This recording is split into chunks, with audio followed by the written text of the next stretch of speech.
Agradecer a Deus, em nome de Jesus. Senhor, nós te damos graças, Pai, te louvamos, ó Deus, por esse momento que nós vamos aqui estar dedicando, ó Pai, ao ensino da Tua Palavra, ao aprendizado.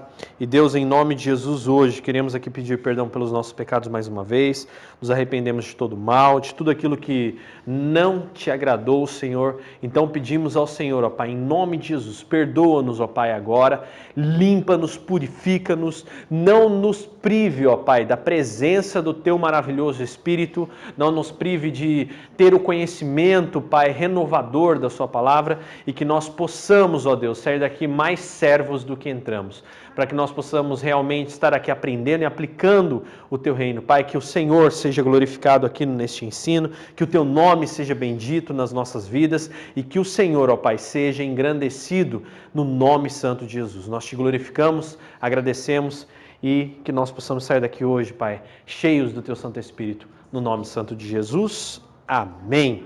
Lição número 8, a conversão dramática de Paulo, né? E o texto devocional, a gente vai direto no texto devocional, que é Atos 9, do 3 ao 9 aí na Bíblia Sagrada, Atos capítulo 9, versículos de 3 a 9, né? Que o texto aí, Atos 9, do 1 ao 31, eu recomendo que você leia exaustivamente em casa, medite, atente para os detalhes, né, disso, de todo esse contexto, atente para as circunstâncias que envolveram aí a conversão de Paulo, e eu tenho certeza que vai ser uma bênção nas nossas vidas. Atos 9, versículo, vamos do 1 ao 9, para poder ficar mais coerente, diz o seguinte: Saulo, respirando ainda ameaças e morte contra os discípulos do Senhor, Atos 9, 1. Dirigiu-se até o sumo sacerdote e pediu cartas para as sinagogas de Damasco, a fim de que, caso achasse alguns que eram do caminho, né, esse caminho aí que você está vendo em letra maiúscula, né, do caminho, assim, homens como mulheres, os levasse presos para Jerusalém. Que caminho é esse? O caminho de Cristo, né? Eles estavam ensinando o caminho, a verdade e a vida. Seguindo ele estrada fora, ao aproximar-se de Damasco, subitamente uma luz do céu brilhou ao seu redor. E, caindo por terra, ouviu uma voz que dizia: Saulo, Saulo, por que me persegues? E ele perguntou: quem és tu, Senhor? E a resposta foi: eu sou Jesus, a quem tu persegues. Versículo 6: mas levanta-te e entra na cidade, onde te dirão o que te convém fazer. Os seus companheiros de viagem pararam emudecidos, ouvindo a voz, não vendo contudo ninguém. Então se levantou Saulo da terra e, abrindo os olhos, nada podia ver. E guiando-o pela mão, levaram-no para Damasco. Esteve 3 dias sem ver, durante os quais nada comeu e nem bebeu. Amém? E aí vocês vão ver Ananias surgir aí. Não aquele Ananias de Ananias e Safira, tá? Que Ananias de Ananias e Safira morreu. Nós vimos lá na situação dele com Safira por causa da mentira. Eles morreram. Mas aqui esse Ananias era um servo, né? Esse Ananias era um homem que ele estava justamente ali na cidade de Damasco, que chamaram-no para que ele pudesse realmente estar orando por Paulo, estar acompanhando Paulo. E aí, esse discípulo chamado Ananias, o Senhor foi e visitou Ananias nessa circunstância, né? O Senhor visitou Ananias, e Ananias é que foi ao encontro de Paulo, e aí você vê que ele impõe as mãos sobre Paulo, faz uma oração por Paulo, e Paulo volta a ver. Paulo torna a enxergar. E nesse contexto, aí muitas pessoas acreditam que Paulo se converteu e Paulo saiu andando, né? Para poder pregar o evangelho. Muitas pessoas acreditam que Paulo aceitou a Cristo e já saiu pregando, e saiu fazendo maravilha, e saiu... Não. Na verdade, agora Paulo, ele entra num processo. Ele começa um processo de aprendizado que dura aí pelo menos 3 anos que Paulo aprendeu exaustivamente a palavra, para depois ele então sair e se tornar aquele Paulo que começa a enviar cartas às igrejas, que começa a discipular pessoas, para ele então depois ele se tornar aquele Paulo que a gente conhece nas cartas, né? Que diz no Novo Testamento. Então Paulo, ao contrário do que muitas pessoas acreditam, que ele teve aquele encontro com Jesus no caminho para Damasco, naquela visão, né? Inclusive aquela luz ao redor dele, que ele ficou cego. E dali ele já levantou, chegou em Damasco, recebeu uma oração de Ananias e foi pregar. Na verdade, não. Paulo passou por um processo de 3 anos, ao qual nesses 3 anos, se vocês continuarem acompanhando a leitura da Bíblia, em Atos 10, em Atos 11, em Atos 12, você vai ver que Paulo ainda tem mais 2 encontros com Jesus. Tá? Então, o encontro com Jesus a caminho de Damasco, que é o encontro mais famoso de Paulo, ele é o primeiro de uma série de 3 encontros que Paulo tem para que o próprio Jesus, né, pudesse passar para ele instruções e orientações que o tornaram uma pessoa diferenciada. Agora, na revista, né, você pode ver aí que está escrito aí: talvez Paulo seja o homem mais conhecido como representante do cristianismo, além de ser de fundamental importância para a história da igreja. Saulo, que era o seu nome em aramaico, na comunidade judaica em Jerusalém, e Paulo, né, a forma romana do seu nome, ecoam nos livros de teologia e também nos livros de filosofia. Ele também é o homem que mais escreveu sobre a doutrina no Novo Testamento. Paulo escreveu 13 cartas que são de sua autoria.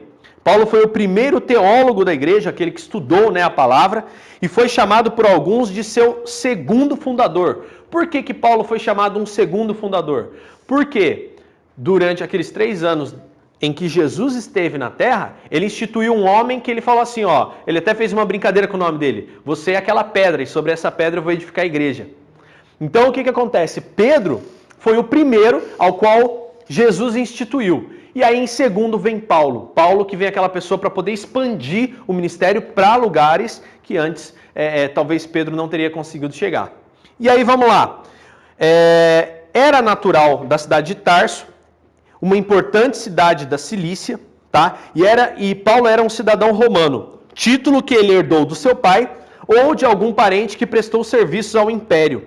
E como recompensa, né, Paulo recebeu essa cidadania. Sua educação preliminar foi doméstica, né? E ele teve como tutor o seu pai. O seu pai lhe ensinou. Em Filipenses 3 e 5, Paulo nos mostra credenciais de quem mantém em dia sua ligação com a família. Circuncidado no 8º dia, israelita da tribo de Benjamim, ele era hebreu nascido de hebreus. Com aproximadamente 6 anos, Paulo foi à escola da sinagoga para ser educado no livro da Torá. Paulo foi ensinado também no hebraico. E de acordo com Atos 22 e 3, Paulo foi educado em Jerusalém aos pés de um teólogo também, um sacerdote, alguém que ensinava a palavra, chamado Gamaliel. Este era um rabino, né, moderado, que está descrito em Atos 5, do 34 ao 39. E embora Paulo não o mencione em suas cartas, seu estilo reflete o método rabínico de pensar. Então o que acontece? Paulo, ele era intenso no zelo da lei. Paulo ele era intenso quando ele perseguia a igreja. E essa mesma intensidade, esse mesmo amor, essa mesma devoção, ela foi manifesta, ela se viu quando Paulo aceita Cristo. E isso é um fator determinante. Por quê?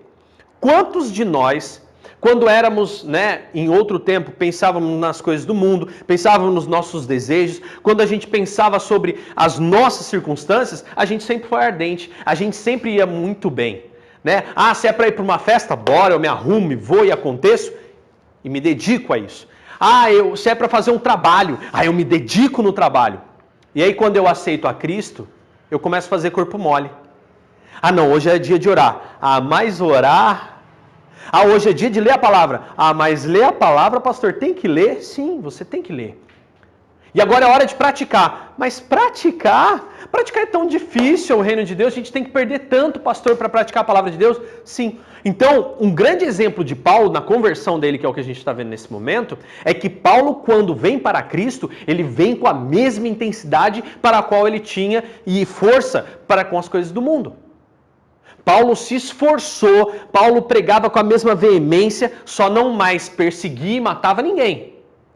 Mas a intensidade com que Paulo pregava a palavra e a autoridade revestido pelo Espírito, que a gente sabe que a maior marca do batismo com o Espírito Santo é a autoridade para falar de Jesus, essa autoridade, ela era manifesta através de Paulo, poderosamente. Poderosamente. Por quê? Poxa, eu não sou um cara bom no meu trabalho? Eu não sou uma pessoa empenhada para conquistar as minhas coisas? Por que eu não devo ser empenhado com o reino de Deus? Por que eu devo tratar de qualquer jeito as coisas de Deus? Entendeu? Então Paulo é um grande exemplo nisso para nós. Porque com a mesma intensidade com que ele perseguia os servos de Jesus, né? Ele que assistiu aquele apedrejamento de Estevão, né? Paulo estava no apedrejamento de Estevão. Ele que viu toda essa circunstância e ele tinha autoridade da palavra, ele tinha conhecimento da palavra do ponto de vista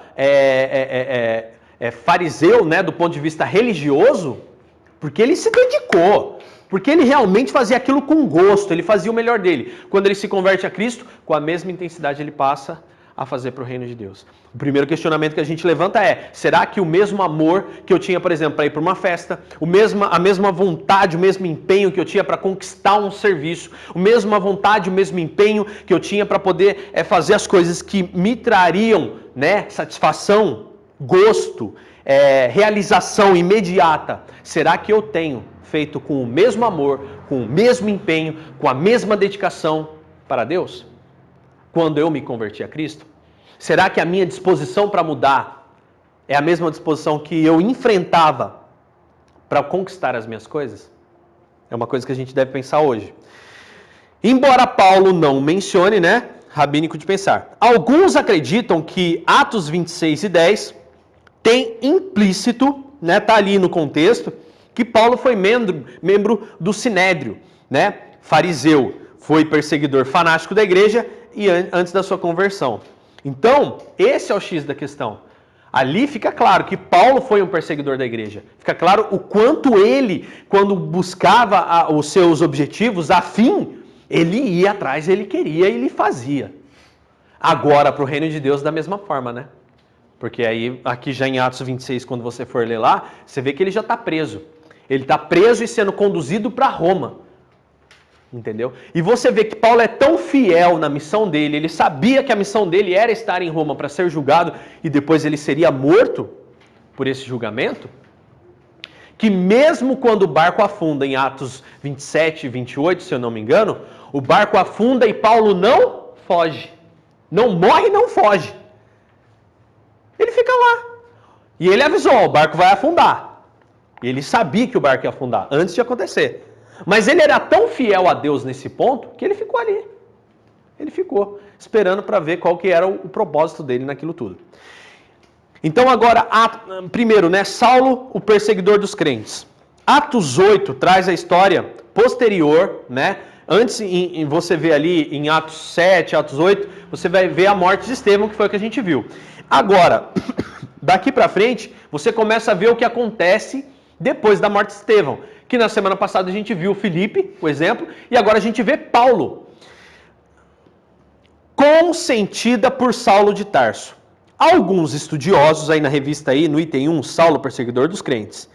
Alguns estudiosos afirmam que a expressão Saulo consentia em sua morte, essa expressão significava que dera o seu voto no Sinédrio para que Estevão seja morto, né?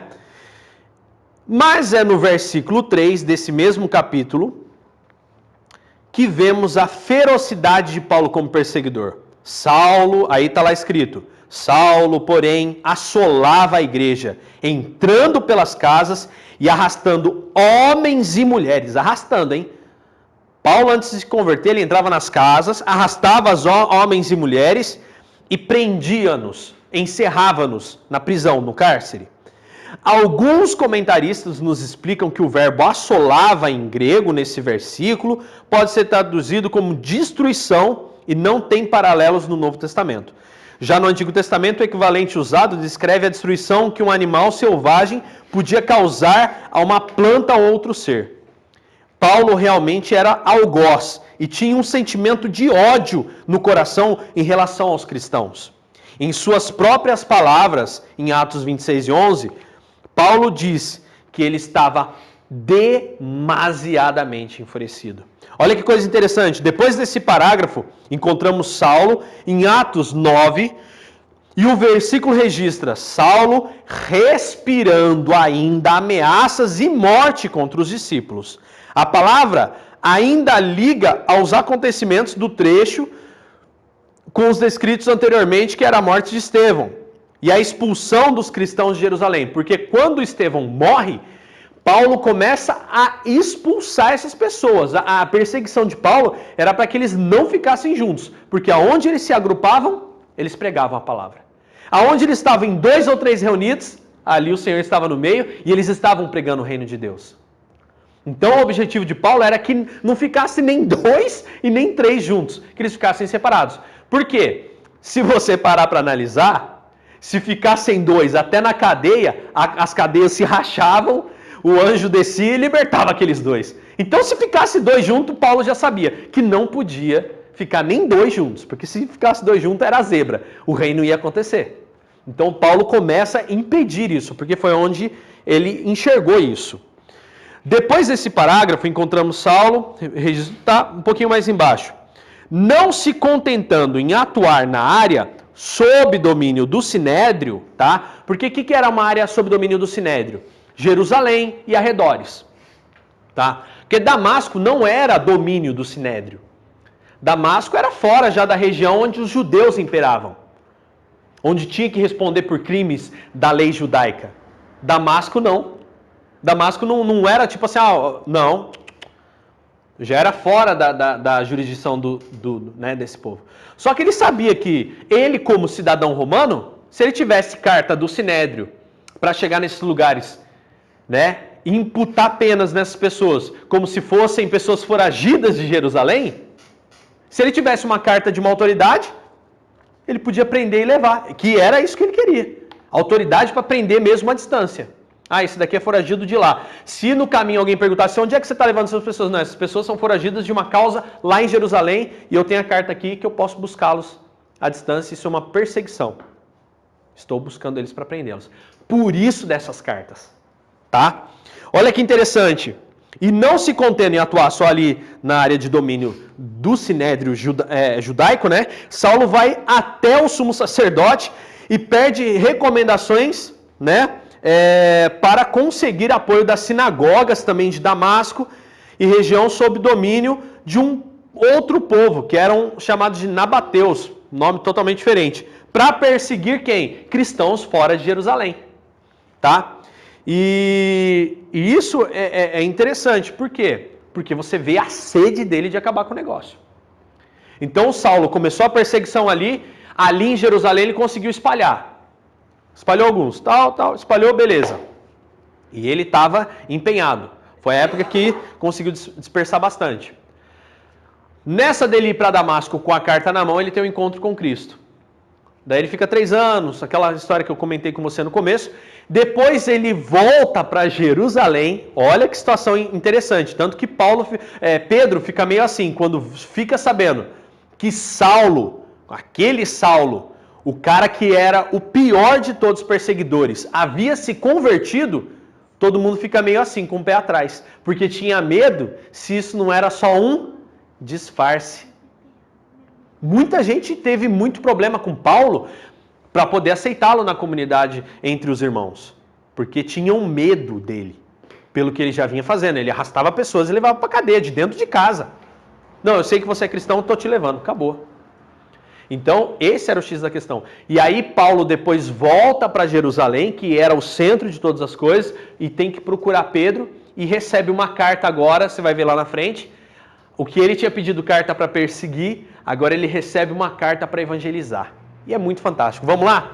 Saulo e Jesus agora, né? foi a caminho para praticar mais um dos seus atos perseguidores, que Saulo encontrou Jesus de uma forma singular e uma forma definitiva.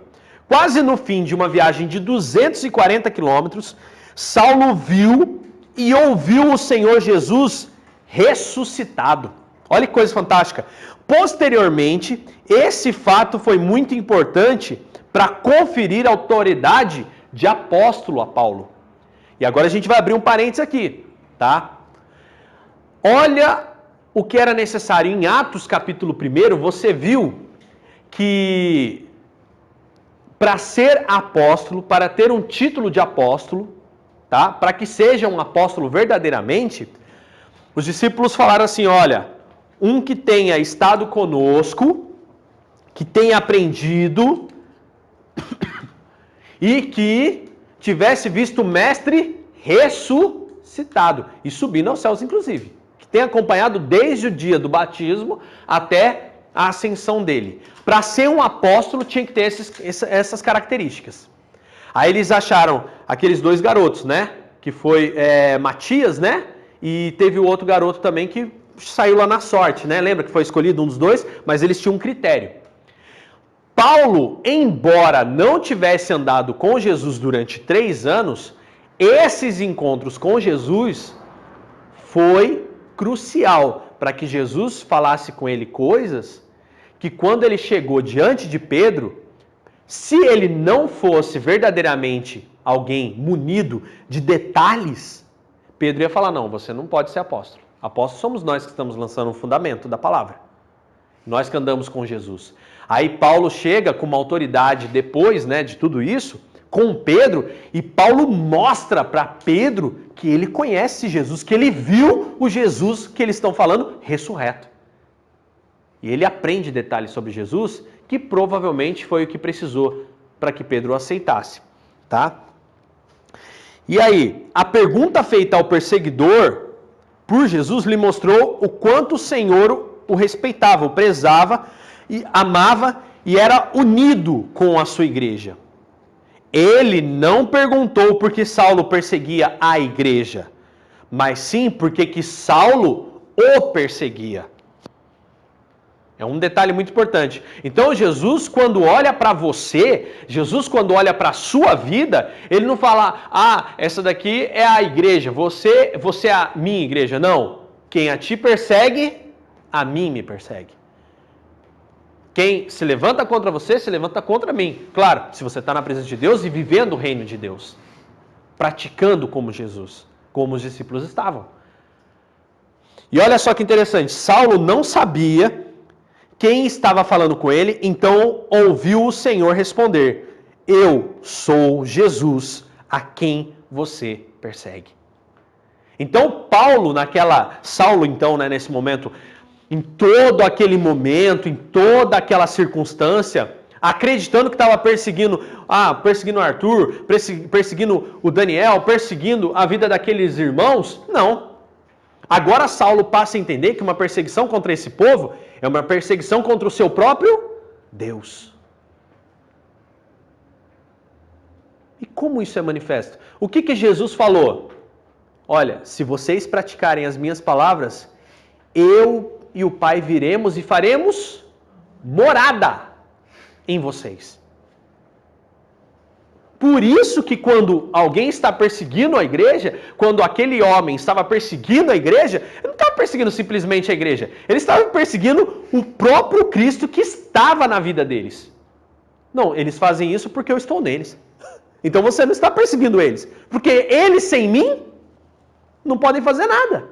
Mas é porque eu estou neles que eles fazem essas coisas. Então você está me perseguindo. Coisa fantástica, né? Para a gente poder entender, né, todo o contexto. Você vê que a palavra é toda linkada. Não tem para onde correr. Porque se fosse só Jesus, assim, o nome, não. É porque ele habitava naquelas pessoas. As atitudes que as pessoas tinham não era simplesmente porque... Não, era porque ele estava naquelas pessoas conduzindo toda aquela situação. Então, peraí, Paulo, você não está perseguindo o Pedro lá que vocês perseguiram em Jerusalém. Você está perseguindo a mim, porque sou eu que estou neles operando. Eu estou vivo.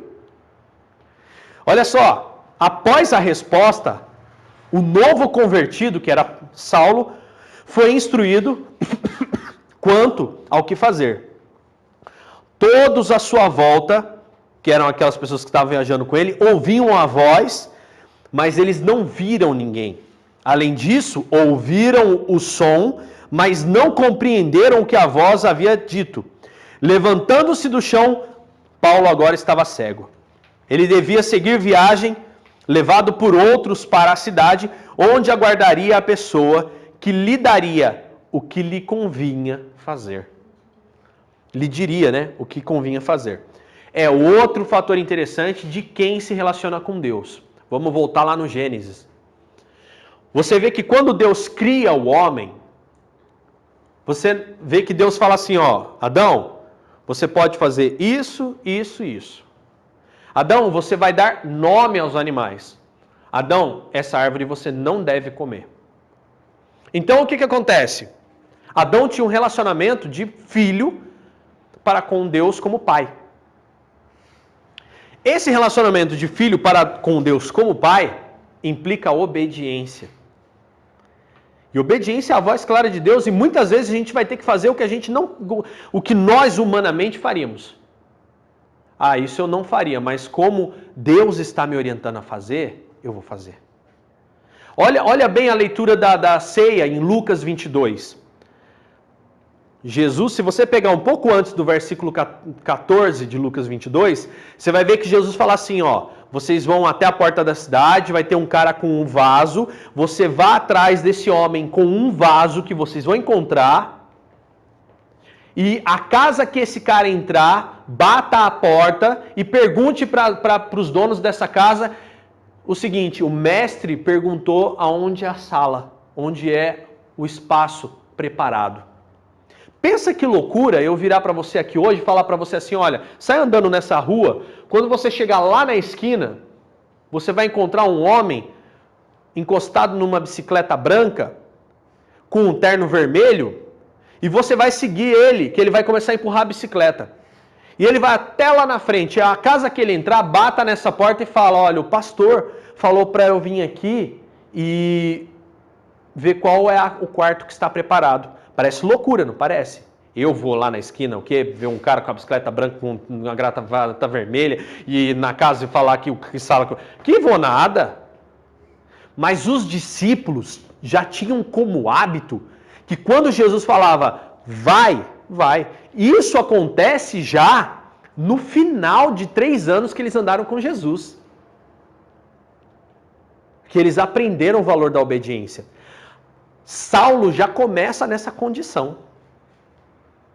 Saulo já começa. Ó, vai até a cidade. E lá um cara vai te encontrar. E lá ele vai te dar as outras instruções.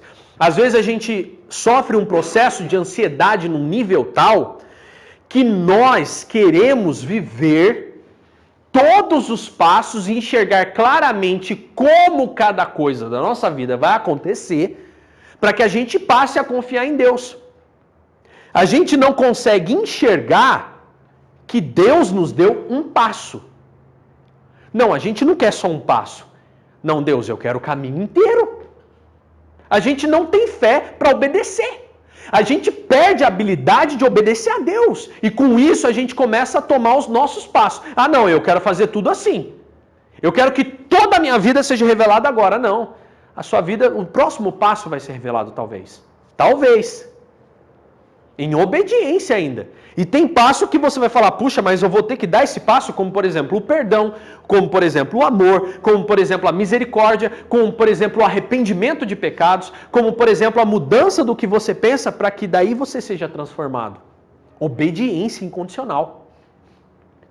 E tem muita coisa que você iria fazer, que você não faria e que você vai ter que fazer, por quê? Não, porque a palavra de Deus diz que é para eu fazer. Então esse é o meu próximo passo.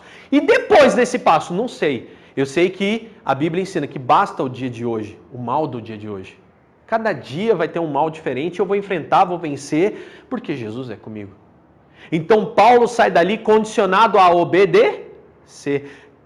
Deus já sabia que Paulo era condicionado a obedecer, porque ele aprendeu aos pés de Gamaliel, que era um fariseu. Só que Paulo aprendeu. Hoje eu estava até numa reunião... E o que acontece? Uma grande dificuldade, não só de pastores, como de pessoas, é porque tem muito pastor que não sentou como você está sentado aqui hoje para aprender. Simplesmente a vida inteira veio ali e tal, não sei o quê, pegou um pouquinho de palavra, fez uma faculdade de teologia e virou pastor. Só que como que você vai aprender a fazer discípulo se você nunca sentou para ser discipulado? Paulo já vinha embora Paulo tivesse todos os defeitos dele como perseguidor da igreja, Paulo era uma pessoa que estava acostumada a sentar e aprender. Paulo estava acostumado com ordens. Paulo estava acostumado a alguém chegar e falar para ele, ó, você vai até aqui. Tá ok, eu vou até aqui. E ele ia até ali. E agora, aonde eu vou? Paulo estava acostumado a ser um homem comandado. Quantos de nós cristãos não estamos acostumados a ser pessoas comandadas por Deus? Nós queremos comandarmos a nossa vida. Nós nos preocupamos com problemas para daqui 10 anos, onde Deus fala para você, ó, eu estou te dando 1 ano da sua vida. Haja nesse 1 ano, faça planos, pode fazer, mas se Deus quiser, acontecerá. Se não, Ele ajeita os planos segundo a vontade dEle. Então, uma outra lição aqui pra gente, né? Uma segunda lição. A primeira lição foi que Paulo era um cara, o que eu falei aqui na primeira lição? Falei que Paulo foi uma pessoa zelosa. Uma pessoa dedicada. Assim como ele era dedicado na vida de perseguidor, ele foi dedicado na palavra. A segunda coisa que a gente vê com Paulo é que Paulo, ele era obediente por natureza, porque ele foi ensinado a ser obediente. E aí então, ele permanece obediente quando ele vem para Cristo. Será que nós temos sido zelosos, como éramos zelosos com as nossas coisas humanas e com as coisas do nosso tempo de pecado? Continuamos assim zelosos com o reino de Deus? Será que somos obedientes? Cegamente obedientes, passo a passo, sem ansiedade? Aí olha só que interessante. Primeiro, a experiência de Saulo foi marcante. Um ponto no meio da viagem entre 2 extremos. De perseguidor, Paulo se tornou apóstolo. De uma pessoa que odiava a causa de Cristo, ele se tornou um dos mais apaixonados discípulos de Jesus. E segundo, Paulo teve uma experiência pessoal. E isso é um ponto importante agora. Somente Saulo entendeu completamente o que estava acontecendo. Ele viu e ouviu o que Jesus havia lhe pedido.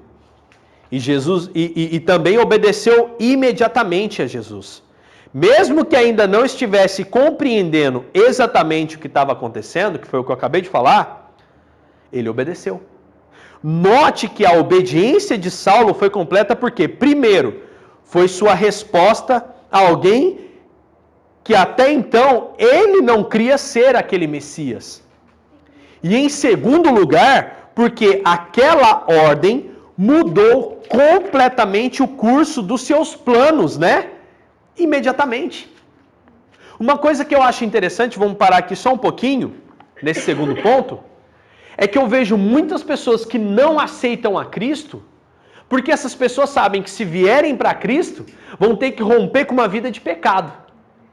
E o pecado inclui a mentira, o pecado inclui o engano. Eu conheço muitos comerciantes, eu conheço muitos empreendedores, eu conheço pessoas do dia a dia que não vêm para Cristo porque sabem que vão ter que parar de mentir. Olha que coisa! Né? A gente vem de um tempo, né, em que muitas pessoas não vinham para Cristo porque ia ter que deixar de se embriagar, ia ter que deixar de fumar, ia ter que deixar de usar droga. Ah, não, eu não quero. A gente vem de um tempo em que as pessoas não queriam vir para Cristo porque iam ter que deixar a sua vida de sexo. Não queriam. Hoje em dia as pessoas não querem vir para Cristo porque eu tenho que parar de mentir quando eu venho para Cristo. Essa é uma grande realidade. E muitas vezes, para o ser humano aí fora, parar de mentir significa fracasso nos negócios, porque o negócio dele foi montado sobre mentira. É onde muita gente, quando vem para a igreja, fala assim, eu vim para a igreja e perdi tudo. Amém, que bom que você perdeu, porque eram negócios feitos sobre mentira. E tem muita gente que não quer perder, não, gente. Tem muita gente que quer vir para o reino de Deus e quer continuar com a mesma vida torta. E Paulo, pensa, gente, Paulo, ele era um cidadão romano, ele já era uma autoridade, literalmente ele recebeu cartas para ser um diplomata fora de Jerusalém. Então Paulo tinha bala na agulha, vamos dizer assim. Paulo tinha dinheiro no bolso, Paulo tinha uma vida de autoridade. Paulo era respeitado pela sociedade. Paulo tinha, aquele respeito, aquela coisa de sentar entre os fariseus. Esse é Paulo. Saulo, no caso, Ele tinha planos, ele tinha metas, ele tinha sonhos. Só que quando ele tem um encontro pessoal, quando ele tem uma experiência pessoal com Cristo, sabe o que acontece? Isso foi tão poderoso na vida de Saulo, que ele chega e fala, não, esquece. Qual que é o próximo passo a partir de agora? Mas e os planos de Saulo, e o sonho, e a empresa de Saulo, e o negócio de Saulo, e o dinheiro que Saulo ia ganhar? Que dinheiro? Que mané dinheiro? Eu tive um encontro com esse Jesus, com esse Messias. O que falta talvez hoje para as pessoas é o encontro verdadeiro com Jesus. A gente não abandona a velha vida por amor a Jesus, a gente não deixa os nossos pecados por amor a Jesus. Desculpa, mas talvez você não tenha tido um encontro verdadeiro com Jesus. Experiência pessoal mesmo, de você realmente sentir a presença do Espírito Santo, de você sentado na sua casa tomando café, de repente você ser inundado pela presença de Deus, dormindo na sua cama, levantar durante a madrugada para tomar uma água, sentir vontade de dobrar o joelho e orar. Isso é fantástico, isso é experiência com Jesus. Não existe nenhum tipo de ser humano que resista a essa experiência. Não existe. Eu fico abismado de ver pessoas que não abrem mais mão por amor a Cristo, da velha pessoa que eram, para se tornarem novas pessoas. Não vejo. Eu vejo igrejas, pelo contrário, conformando as pessoas no seu pecado e fazendo dessas pessoas que, você tem que ter o sucesso que o mundo te oferece. Você tem que ser, Não, você tem que se arrepender. Foi o primeiro passo de Paulo. Paulo, por que você está me perseguindo? É mesmo, é? Isso é tão maravilhoso para mim que eu vou apagar os meus planos. Eu vou seguir o caminho que o Senhor me oferece. Qual é o próximo passo? Uma pergunta que você tem que começar a fazer para provar a sua fé em Cristo é, Senhor, qual o próximo passo? A gente não pergunta para Cristo, Senhor, qual a jornada inteira? A jornada você já sabe, é o céu. Se você quer saber a jornada exata da vida de um cristão, é o céu, é a eternidade ao lado daquele que te amou. Agora, para esse mundo, nos basta perguntar o quê? Senhor, qual o próximo passo? Se a gente perguntar para Cristo qual é o nosso próximo passo, está lindo, está maravilhoso. Olha só que interessante, isso foi segundo lugar, Paulo apagou os planos que ele tinha e recebeu um novo plano, e aceitou isso. E em terceiro lugar, porque Paulo teria de confiar em um desconhecido. Foi a mesma coisa que eu falei aqui. Deixa eu falar para você, vai até a esquina ali. Você vai encontrar um cara com uma bicicleta branca, gravata vermelha, você vai seguir ele até uma casa, caso que ele parar, você pergunta que sala que é para eu usar lá. Capaz que eu vou. Que falta de fé, né? Essas atitudes seriam impensadas para um personagem com o currículo de Saulo, né? Pensa, Saulo poliglota, diplomata, perseguidor, fariseu top, né? Aquele fariseuzão que não é só combater com palavras, eu prendo mesmo. De repente ele vira um menino. Você pode ver que a atitude dele é de menino. Estou ali, de repente, não vou mais. Mas Saulo, você está com as cartas no bolso. Eu não vou mais. Mas você tem responsabilidade. Mas eu não vou mais. Mas você não... Eu não vou mais, eu vou para um novo caminho. Saulo parece um menino, não parece? Se você parar para analisar. Mas o que Jesus falou? Quem não for como uma criança, não herdará o reino. Coisa fantástica, não é mesmo? Olha só, mas mostraram a sua fé e a obediência. Terceiro, a experiência de Saulo, né, além dessa experiência pessoal, foi uma demonstração da graça de Deus. tá? João Calvino, que foi um teólogo, né, fala que a graça de Deus é vista não apenas em um lobo tão cruel sendo transformado numa ovelha, mas a graça de Deus também em ele assumir o caráter de um pastor. O próprio Paulo reconhece isso nos escritos. Basta você observar a linguagem que ele usa para descrever a sua conversão, onde Gálatas 1, do 15 ao 16, ele diz: aprove a Deus, ou seja, foi da vontade de Deus, da providência divina, revelar seu Filho, Jesus, para mim. E em 1 Coríntios 15, 10, ele diz: mas pela graça de Deus, eu sou o que sou.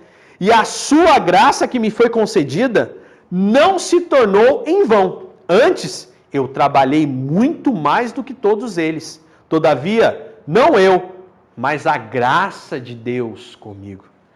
Presta bem atenção, tem muita gente que chega num patamar dentro do reino de Deus e tem experiências verdadeiras. Tem muitas pessoas que têm experiências verdadeiras e sérias com Deus. Só que diante daquela situação, a pessoa começa a ver, puxa vida, eu falo e Deus age. Eu oro e Deus faz. Eu peço e acontece. Eu vou e dá certo.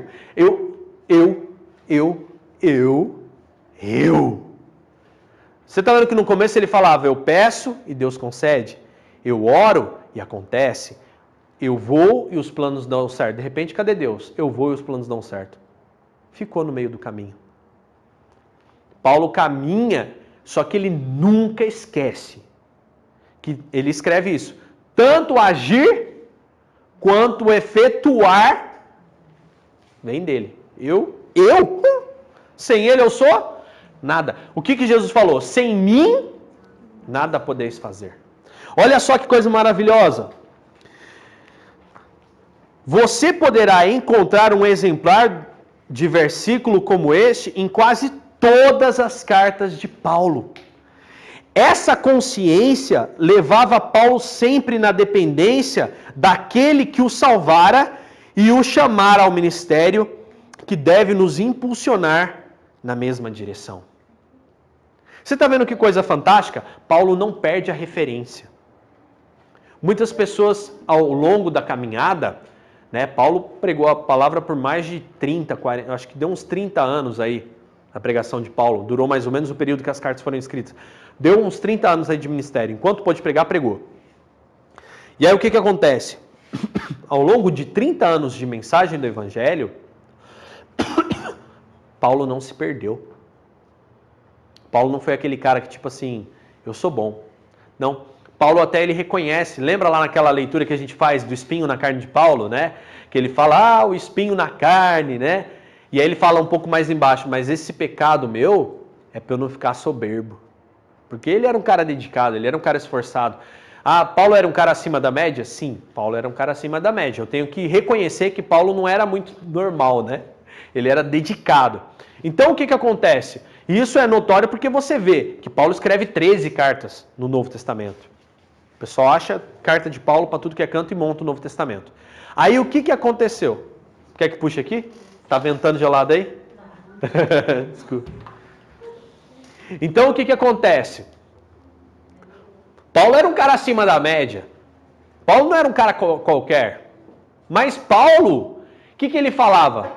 Coitado de mim se não for a graça de Deus. Porque eu sou tão pecador quanto qualquer um de vocês. Eu tenho um pecado meu, eu tenho um espinho na carne, um espírito maligno que vem me dar uns tapas, né? Me esbofeteia, está escrito a palavra. Mas se não for a graça de Deus, coitado de mim, eu sou um nada. Então muitas pessoas, por exemplo, que nem, eu vi exemplos, vamos citar exemplos, né, de hoje em dia. Eu vi lá, por exemplo, o pessoal da Igreja Renascer, o pastor Estevão, a esposa dele, Sônia Hernandes. Quando começaram, gente, se você pegar os vídeos da época, era a palavra de Deus. Eles eram dependentes de Cristo. Só que com o passar do tempo, foi prosperando, as riquezas vieram, e o que eles fizeram? Deixaram ser dominados por essa riqueza. Se esqueceram daquele amor original. Se esqueceram daquele princípio. Entendeu? E isso não aconteceu só com eles, não. Aconteceu com muita gente. Muita gente. Pessoas que a gente talvez nem saiba o nome. Que se perderam por quê? Eu sou o... Não, você não é nada. Tanto que Paulo chega, quando ele se manifesta, né? Quando ele fala, uma coisa que até a gente sempre fala muito aqui, ele não fala assim, apóstolo, eu sou... Não, peraí. Paulo, ponto. Meu nome é Paulo.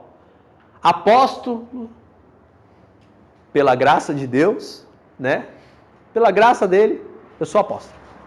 Aí que ele mostrava o título. Primeira coisa, ele era Paulo. Entendeu? Ele não tinha um título. Primeira coisa, ele era só uma pessoa. Um pregador do evangelho ao qual Cristo achou por bem levantá-lo e ele se sentiu agraciado por isso. Então você tem que entender esse contexto da nossa vida. Independente de onde a gente vá. Agora, no trecho 3, né, a gente vê a situação de Paulo, né, com relação a Ananias e a recepção da igreja. Olha que situação difícil. Esse trecho está em Atos 9, do 10 ao 25, você vai perceber. A recepção de Paulo na igreja foi um pouco diferente. Ele jejuou, orou e esperou por 3 dias antes que obtivesse alguma explicação para tudo aquilo que aconteceu com ele. Essa atitude de Paulo mostra a sua rápida transformação. Claro que, como fariseu, Paulo orava e jejuava, mas agora era diferente, né? Porque agora ele orava e jejuava por uma causa certa, né? Esperou calmamente que o Senhor lhe enviasse uma resposta. Enquanto isso, apenas jejuou e orou. Como diz John Stott, o rugido do leão foi transformado em um balido de um cordeiro, né? Seu relacionamento com Deus agora foi transformado. Se fosse em outro tempo, Paulo queria uma explicação agora. Eu sou Paulo. Eu sou o cara que está aqui para cobrar, para poder botar ordem, e eu quero respostas. E eu exijo resposta. Não, agora não tem exigir resposta. Sentou no canto dele e ficou 3 dias calado. Aí vem o diálogo com Ananias, que era aquele homem. Enquanto Paulo estava jejuando e orando, o Senhor tinha um diálogo muito interessante com um homem chamado Ananias, um membro mais velho da igreja de Jesus, naquele lugar em Damasco. Ao receber a ordem de orar por Saulo, Ananias respondeu ao Senhor que Saulo era um homem muito perigoso e demonstrou um certo medo a Deus. Mas a resposta do soberano foi reveladora. Ananias recebeu a revelação de que Saulo se tornaria apóstolo aos gentios e aos seus reis, como realmente aconteceu. O próprio livro de Atos nos mostra essa situação. Além de ser o apóstolo dos incircuncisos, né, como dizem Romanos, em Gálatas e em Efésios, foi testemunha perante o governador Félix e a sua esposa Drusila, em Atos 24 e 24. O rei Herodes Agripa II também, além de comparecer perante César. Após essa palavra, Ananias se encheu de coragem e foi ao encontro do novo convertido. Em Ananias, Saulo encontrou uma resposta para o seu problema de cegueira. Recebeu uma oração, ficou cheio do Espírito Santo, foi batizado e aí finalmente ele comeu. Ananias foi o primeiro a reconhecer o perseguidor como cristão. E quando foi orar por ele, o chamou de Saulo, meu irmão. Tá? Então presta bem atenção. Você sabe que uma pessoa te odeia. Você sabe que uma pessoa, se encontrar com você na rua, pode te perseguir e te matar. Qual seria a sua reação como cristão já convertido, conhecedor da palavra, né? Aquela pessoa que, tipo, eu e Deus, assim, juntinho, nós anda lado a lado.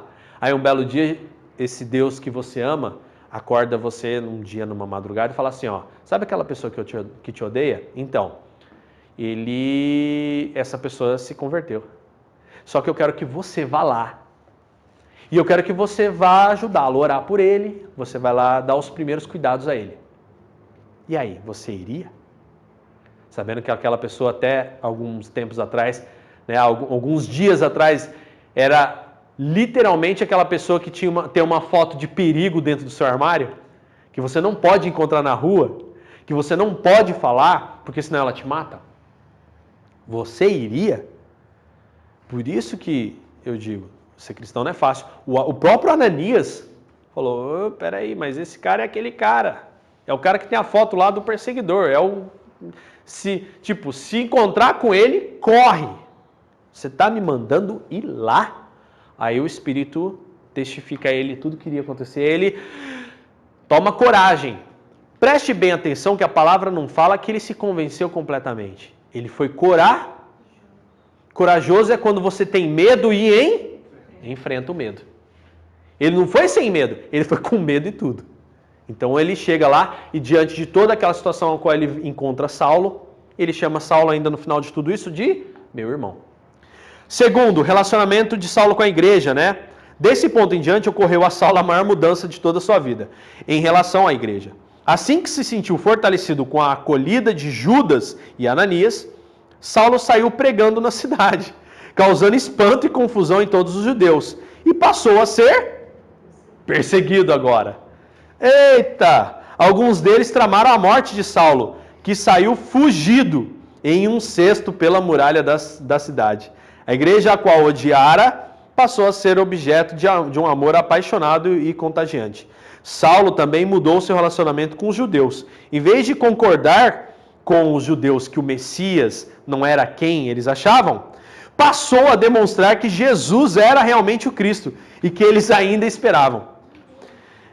Ia até as sinagogas para persuadir os seus compatriotas da verdade, que tinha experimentado a caminho de Damasco.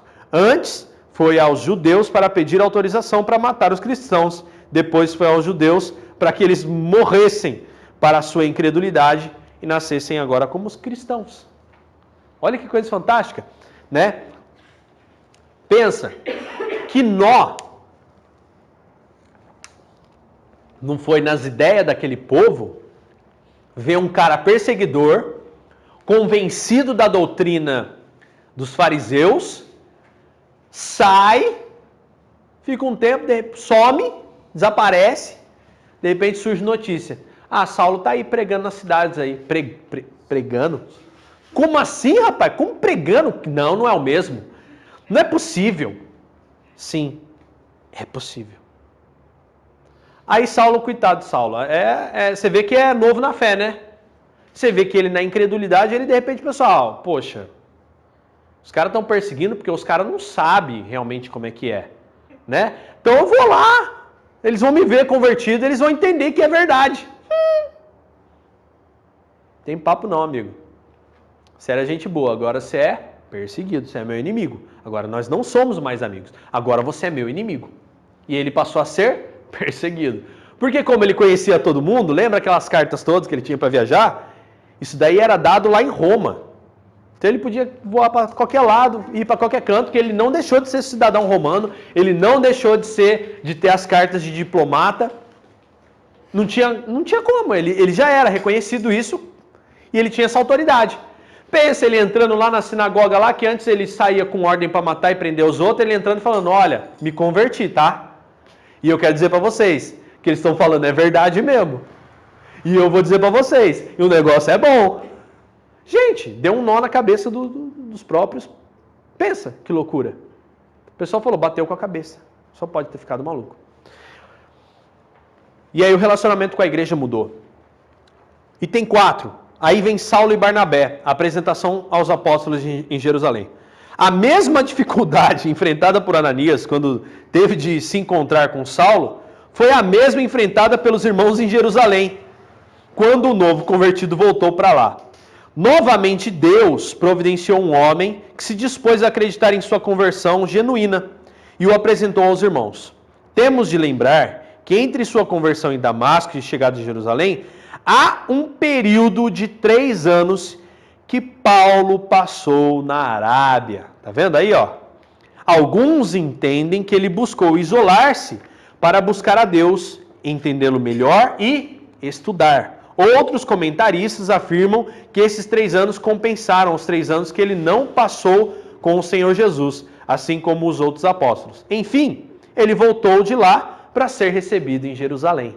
Tá vendo? Então Paulo, antes dele se tornar o apóstolo Paulo com a carta de Pedro, ele ficou 3 anos fechadinho ali, né, aqui convivendo com a igreja, aprendendo, tendo, né, contato diretamente com quem era aquele Deus verdadeiro, para que ele pudesse depois chegar lá diante dos apóstolos e falar, não, agora eu sou pregador também. Eu me converti verdadeiramente.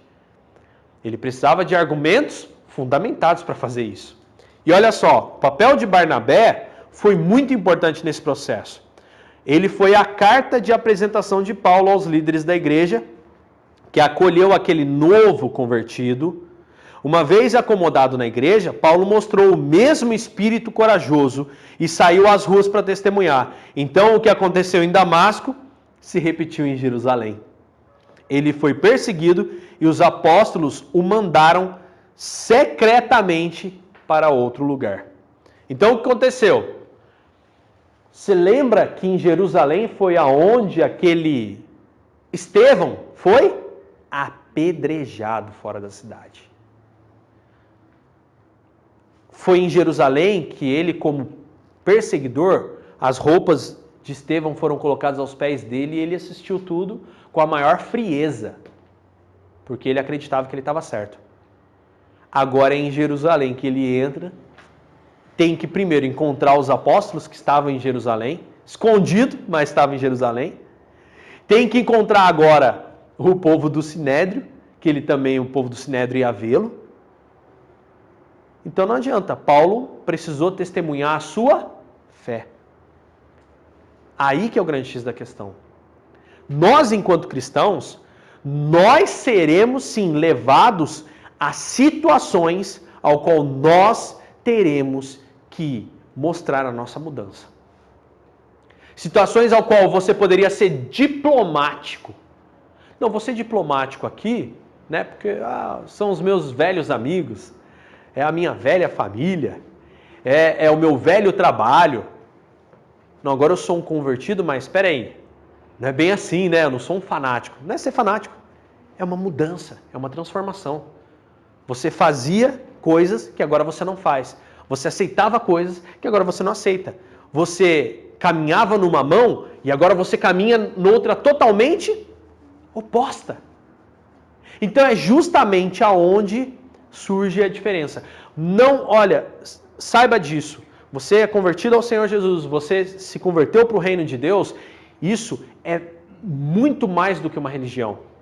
Isso é um jeito de viver, é uma forma de pensar, é um estilo de vida, é a cultura do reino de Deus em nós. É isso que é o reino de Deus. Não é só uma religiãozinha que você vai ali assistir um culto, lê um pedacinho, canta uma música e vai embora para casa. Não é. É algo que entrou no seu DNA. É algo que mudou a sua forma. Se você era um amigo de um jeito, agora você não é mais o mesmo amigo. Se você era um pai, uma mãe de um jeito, se você era um filho de um jeito, agora você não vai ser mais. Você vai começar a se transformar. Fácil? Negar é fácil? Se fosse fácil, estava cheia essa igreja. Se fosse fácil, todo mundo fazia. Mas é simples. Você tem que mudar. Conhecer Jesus é transformação. Paulo é esse exemplo de obediência, esse exemplo de fervor, esse exemplo de perseverança, esse exemplo que ele não foi diplomático. Você vê, quando você lê o livro de Atos, você vê que o próprio Pedro, caminhou com Jesus, sobre as águas ainda, mas Pedro comete um pecado chato. Ele chega num lugar, quando não tem lá os bambambam, que é o pessoal da nata, ele senta e come com qualquer um. Senta com circunciso, incircunciso, com jeitinho, com judeu. Chegou os judeus, aí Pedro não senta mais com gentio, agora senta só com o judeu. Paulo viu isso, chega, vem cá. Paulo chega em Pedro e fala, que palhaçada é essa? Ele fala, está na Bíblia. Ô Pedro, não estou te entendendo. Você... Não, poxa, foi mal aí, desculpa, realmente agi errado. Pedro reconhece o erro dele. O bom de Pedro era isso. Quando ele viu o erro dele, ele se arrependia. Ele reconhecia, não, estou errado, vou mudar. E mudava, buscava mudança. Se arrependia. Aí Paulo chega, poxa, que isso, cara? E Paulo não agia assim, porque tanto quando Paulo volta para Jerusalém, onde eu te contei toda essa história aconteceu em Jerusalém, ele volta para dentro daquele contexto, ele se vê desafiado a viver como cristão agora. Não era só simplesmente uma historinha de ouvir falar, não, agora aqui eu tenho que ser crente, né? No grosso modo aí. Agora aqui eu tenho que ser crente. Não, mudei. Eu não vou passar pano. Eu mudei. Acabou. Se Jesus está em mim, nova criatura, acabou. Só manter a linha. Foi essa linha que eu peguei, então é aqui que eu vou manter. Lembra o que Jesus fala na palavra? Que aqueles que se envergonharem dele, o Pai se envergonhará deles naquele dia. Paulo não se envergonhou. Paulo entrou dentro dessa situação toda e manteve o seu testemunho. Aplicação, né? Precisamos de Ananias, de vários Ananias, de Barnabés na igreja de hoje. Pessoas que ensinam a igreja a receber os novos adeptos que vêm de contextos totalmente diferentes. A gente deve prestar atenção nisso. Não é somente o novo convertido que vem a unir-se à igreja, mas também a igreja deve demonstrar-se receptiva. Não é somente o novo convertido que vem a unir-se à igreja, mas também a igreja deve demonstrar-se receptiva a um novo convertido. Então, por exemplo, o novo convertido chega na igreja, tal, legal, ele está procurando, ele fica assim, ó, esperando. Aí a igreja olha, não, esse novo, ele não era aquele cara que perseguia, não vou falar com ele não. Dá um pai do Senhor Malemar. Não, tem que cumprimentar. Tem que trazer para o meio, tem que conversar, tem que ensinar, tem que dedicar, entendeu? Não é só o novo convertido que tem que buscar se relacionar. Vocês têm que se relacionar com o novo convertido também, recebê-lo. Você tem que receber aquela pessoa que chega nova, você tem que receber a pessoa, né, do reino de Deus que está no nosso meio, que precisa de um apoio, porque ele está fazendo o papel de Paulo. Nossa, mas esse camarada não é aquele camarada que ficava lá na biqueira fumando que nem um louco? Parecia uma Maria Fumaça doida lá? Mas ele se converteu. Ah, não, tenho medo dele. Eu não vou falar com ele, não. Para com isso, gente. A gente não pode, o reino de Deus não tem isso. Nova criatura. Vamos dar a chance dessa pessoa provar o evangelho e a transformação de Cristo na vida dela. Se ela não se demonstrar uma pessoa transformada, é outros 500. Aí Paulo dá outras instruções. Mas até que se prove o contrário, meu amigo, nós tratamos como cristãos, como servos de Deus, igual. Concluindo, então, em seu comentário, Stott, que era o John Stott, o escritor, assinala algumas características do testemunho de Paulo que a gente deve desenvolver em nossa vida e também ensinar para aquelas pessoas que chegam na igreja, ao evangelho, aos nossos cuidados. Primeiro, Paulo era cristocêntrico. O que é uma pessoa cristocêntrica? Sua mensagem era centrada em mostrar Cristo e a graça de Cristo, a graça salvadora dele. A ênfase de Paulo não era para ele mesmo ou na sua própria experiência, tá? Uma coisa muito interessante que eu vejo nas igrejas hoje em dia, desculpa falar, mas foge do que Paulo ensinava e do que os apóstolos ensinavam. Tipo assim, tô aqui na frente, irmão, você não está vendo que eu sou abençoado por Deus? Você não está vendo que eu sou o profeta? Eu profetizei e aconteceu. Eu orei e eu expulsei e eu fiz o milagre. Não está em mim. Nisso a gente transforma pessoas que acham que você é Deus e você não é. O pastor, o líder não é Deus. O pastor é tão homem quanto você e quanto eu. Então o que acontece? A gente tem que entender que uma pregação verdadeira não fala que eu sou um homem de Deus. A pregação verdadeira fala, nós todos somos homens de Deus e mulheres de Deus pela graça de Cristo Jesus. É cristocêntrica, é Cristo no centro. Não o pastor Daniel, não o pastor Carlos, não o pastor José, não. É Cristo. Tá? Olha só, então Paulo era cristocêntrico. Paulo era no poder do Espírito Santo. Olha só o que ele diz, sem o Espírito Santo é impossível cumprir a grande comissão, pois o Espírito Santo é a grande condição para que isso aconteça. Então, Paulo, ele reconhecia, ele ensinava, ele divulgava, ele levava as pessoas a buscar o Espírito Santo. De que forma? Ensinando e aplicando a palavra de Deus, né? Que nem a gente falou aqui no domingo na pregação. A gente está tão habituado a esse negócio de eletrônico, de celular, que a gente acorda, deixa o celularzinho já do lado da cama para poder, a primeira coisa que você vê é o WhatsApp, o Facebook e as mensagens que chegaram, antes de você fazer qualquer coisa. Como assim? E aí dali você já levanta e já emenda num negócio e outro, e a oração. E o meditar na palavra de dia e de noite. E como é que você quer ter paz na sua vida? Como é que você quer transformar a sua vida? Pequenos detalhes. E isso é a busca individual, pessoal, da presença do Espírito em você. Isso eu não posso fazer por você. Isso eu não tenho como. Eu não estou lá na sua casa para poder ficar orando por você. Você tem que aprender a orar. Você tem que aprender a ler a Bíblia. Você tem que aprender a praticar. Então Paulo, ele apontava para Cristo. Paulo, ele confiava no poder do Espírito Santo. Paulo era corajoso. Olha que legal. Lucas menciona que sua pregação era ousada. Paulo não tinha medo nem das privações e nem das perseguições que ele viria sofrer. Entendeu? Corajoso para pregar? Sim, corajoso para pregar. Tem muita gente que não tem coragem de dizer que agora é cristão. Tem muita gente que não tem coragem de manter o testemunho na frente de pessoas porque acham que as pessoas vão embora, vai deixar a amizade, vai deixar de tratar bem, vai deixar de conviver com você. Se deixar, infelizmente, é aquilo que uma vez eu falei, se as pessoas não estão dispostas a aceitar as suas mudanças, é sinal que eles não eram amigos. Lógico, mudança para melhor, tá, irmão? Tem gente que, pelo amor de Deus, antes era um doce cheio da presença do Espírito Santo, hoje em dia dá azia até em boldo, né? Aí não dá, né? Então, melhoria, gente, para melhor, é uma mudança para melhor. Então, o que é esse grande X da questão? Poxa, peraí. Se você mudou para melhor, deixa eu ir embora, não quero mais papo com essa pessoa não. Ou você transmite agora a paz de espírito. Você não é aquele, né? Lembra que eu preguei aqui no domingo? Sal e luz. Mas excesso de sal dá pressão alta e ninguém vai pegar uma colher de sal e enfiar na boca. Tem que ser temperado, tem a medida certa. E luz, se você enfiar uma lanterna no olho, você fica cego.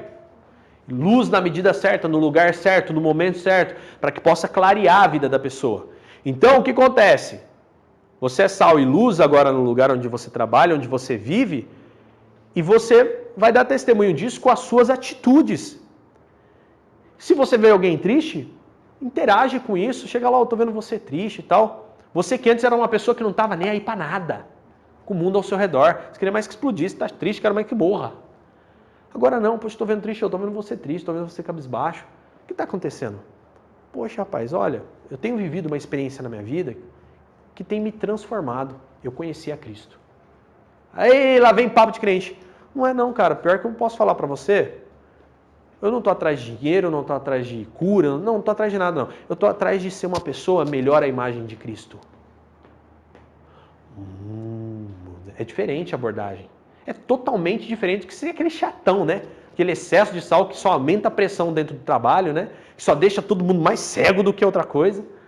Diferente, uma abordagem diferente, com amor, com perdão, com bondade, né? Seriedade. Né? Seriedade. Se você vê uma pessoa, você está vivendo assim, onde você espera chegar com isso? Você vai questionar de uma forma séria. Mas nos seus olhos sempre tem que haver amor. Entendeu? Uma palavra doce, mas um doce de uma forma que gere conversão. Um doce que não dá diabetes, né? Porque também tem doce que dá diabetes. Custou caro para Paulo. Paulo pagou com sofrimento seu desvelo, né, pela pregação do Evangelho. Várias vezes fugiu, foi apedrejado, hein, gente? Tomou pedrada para as costas, preso. No entanto, quanto mais luta contra a pregação, mais o quê? Mais testemunho fluía da vida desse nosso irmão. Deixa eu só dar uma olhada aqui no de vocês. É até aqui só? Ah, tá aqui atrás, aqui, ó. Então, olha só. Passou fome. Teve que trabalhar num trabalhinho, né? Teve que trabalhar no ofício, né? Porque ele era mandão, né? Era o chefe. Foi construir tempo, né? Para poder se manter. Tá entendendo? E é interessante que a palavra fala que ele foi construir tenda para não ser pesado para a igreja. E ele ainda fala, não que eu não tenha direito. Eu teria direito, mas ele sabia que existiam igrejas que não tinham condições de mantê-lo. Que não tinham condições. Se ele fosse lá, ia ser um peso para a igreja não ia conseguir mantê-lo. Os irmãos iam começar a passar fome para manter ele. Então ele ia lá e ajudava também com o trabalho dele. Né? Já tinha lá a moradia, né, que os irmãos cediam, ele era recebido na casa dos irmãos, tudo. Então ele trabalhava para não ser pesado em excesso. Para ser exemplo também. Justamente. Tanto que ele fala, se eu não me engano, em Colossenses, em Tessalonicenses, ele fala, quem não trabalha, irmão, não pode comer. Porque ele está sugando vocês aí, viu? Está sugando vocês. Eu trabalho e eu sou o pastor da igreja. Eu sou a pessoa que vim aqui te trazer a palavra de graça. Eu não trabalho? Então vamos falar para esses preguiçosos trabalhar também. Senão, porque no caminhar da igreja, gente, foi surgindo tanto gente boa e arrependida, quanto foi surgindo preguiçoso, mentiroso, aqueles malandrão, folgadão, né? Que nem, por exemplo, hoje mesmo na reunião de pastores que a gente participou, o pastor lá do sul que estava aí com a gente, ele falou que tem muita gente que está dentro da igreja, entendeu? Porque é uma coisa confortável para o camarada, o cara tem casa, o cara tem carro, o cara tem uma vida boa, o cara tem não sei o quê, e desculpa dizer, o cara fala bem pra caramba, né? O cara é eloquente, dá uma lidinha ali, vê uma pregação na internet, vem aqui e fala, como se fosse fácil. Mas por que o cara tá nessa? Porque o cara, se ele sair dali, ele não quer trabalhar, não. O cara quer ficar vagabundeando mesmo, Por que você acha que tem tanto esse título de pastor ladrão, vagabundo? Hoje em dia tá cheio. Pessoas que estão se escondendo no meio da igreja para deturpar o evangelho e não ter um bom testemunho. Olha só. Então a conversão de Saulo nos ensina muitas lições que a gente pode resumir. Primeiro, devemos orar pelos irmãos que são perseguidos.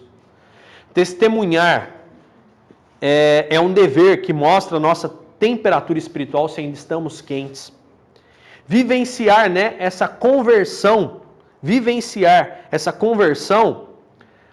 genuína implica necessariamente mudança.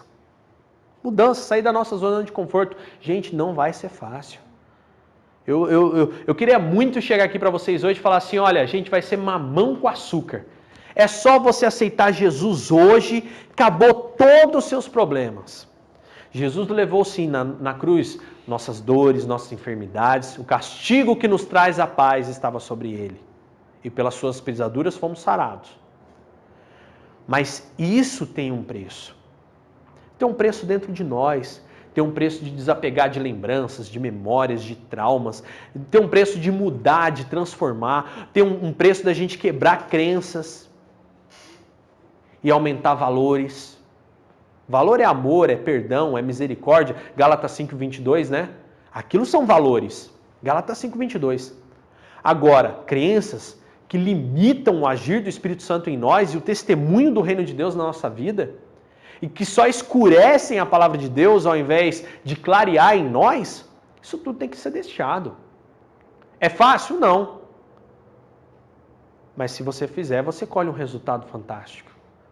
Se a gente pagar... Olha só, cada um pegue a sua cruz. Então, o evangelho não é aquela coisa pra gente também ficar assim, eu tô carregando minha cruz. Morrendo, né? Oxe, peraí. Gente, eu tô carregando a cruz, eu não tô sozinho. Eu estou com Cristo ao meu lado.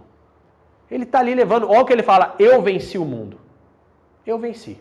Então leva a sua que você vai vencer também. Olha só que coisa fantástica. Devemos imitar Ananias e Barnabé também e nos empenhar para receber bem novos convertidos que chegam à igreja. Então, é uma questão que a gente tem que trabalhar. É algo que a gente tem que se dedicar. É algo que a gente tem que buscar. É algo que a gente tem que valorizar, né? O empenho que eu tinha no mundo é o empenho que eu tenho hoje com Cristo ou eu larguei mão? A obediência. Será que eu tenho sido uma pessoa verdadeiramente obediente? Ou será que ainda falta? Para todos nós falta, irmão. Não fique envergonhado se para você ainda falta, não. Para todos nós falta. Para todos nós ainda falta. Para todos nós ainda precisa muito. Senão você estava pronto, pode ir para o céu, irmão. Acaba agora a sua jornada aqui. Não estamos prontos, não estamos. Uma coisa que muitas pessoas falam sem conhecimento é que a salvação, ela é uma esperança, tá, irmão?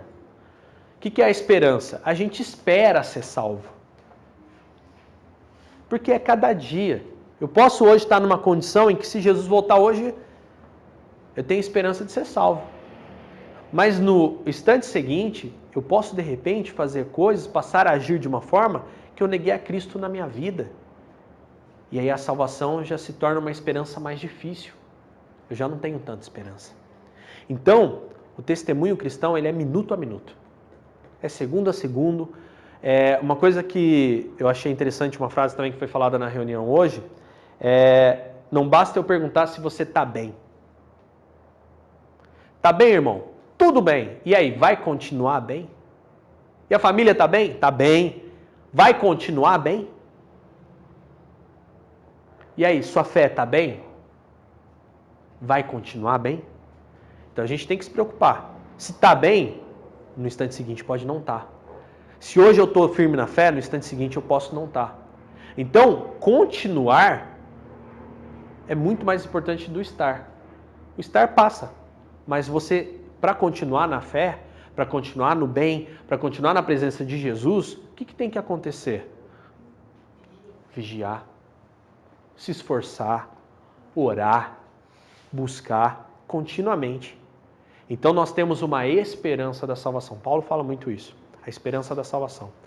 E dessa forma a gente pode, alcançar o reino de Deus, buscar a palavra de Deus e viver essa alegria, não com aquele peso. É difícil, a gente sabe que é difícil, não é fácil mesmo, irmão. Mas, acima de tudo, a gente motivar. Poxa, tá pesado? Tá, mas vamos levantar. O que nos aguarda é muito maior do que todas essas dores que estamos sentindo aqui hoje, as dificuldades que estamos sentindo, a luta que estamos travando. O que está por vir é muito maior, irmão.